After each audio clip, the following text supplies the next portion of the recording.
Hello, I'm Peter Towers. Welcome to this brief number 3 on crowdsource funding equity raising.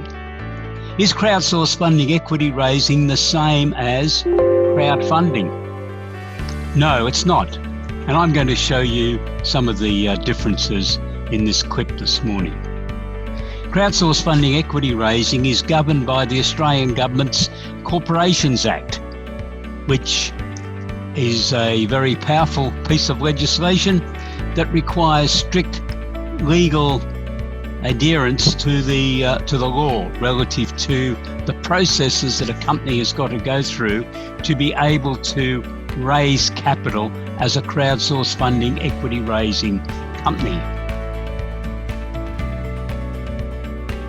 The government has introduced the concept of intermediaries into this legislation and has authorised the Australian Security Investment Commission to appoint 14 intermediaries at this stage, whose responsibility is to act as the gatekeepers on behalf of ASIC, but also promoters to attract investors into a company that the intermediary has authorised can proceed into the capital raising process.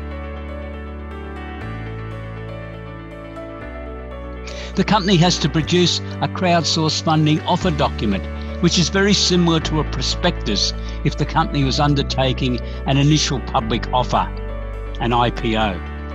Therefore, there is a lot of legal control built around the concept that a company can raise capital as a crowdsource funding equity raising company.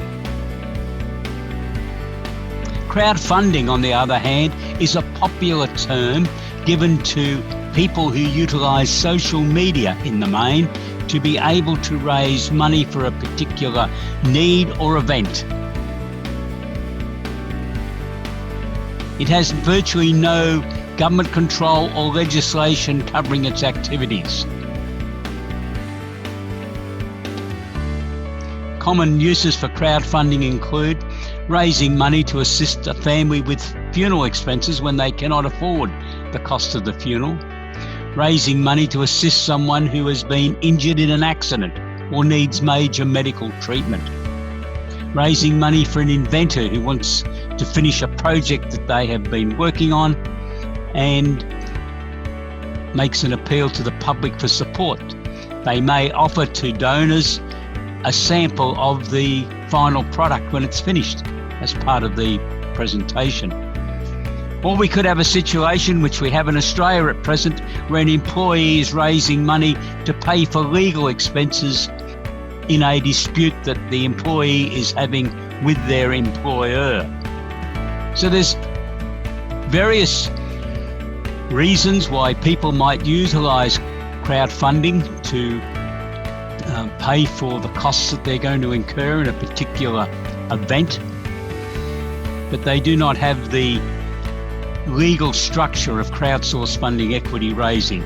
There is no formal requirement in crowdfunding to submit a report to anyone as to the amount of money raised. Now, I note that some fundraising organisations do that, and that is good to see. In fact, I'd like to see everyone actually reports on the amount of money that's been raised and also gives a indication as to where that money was spent.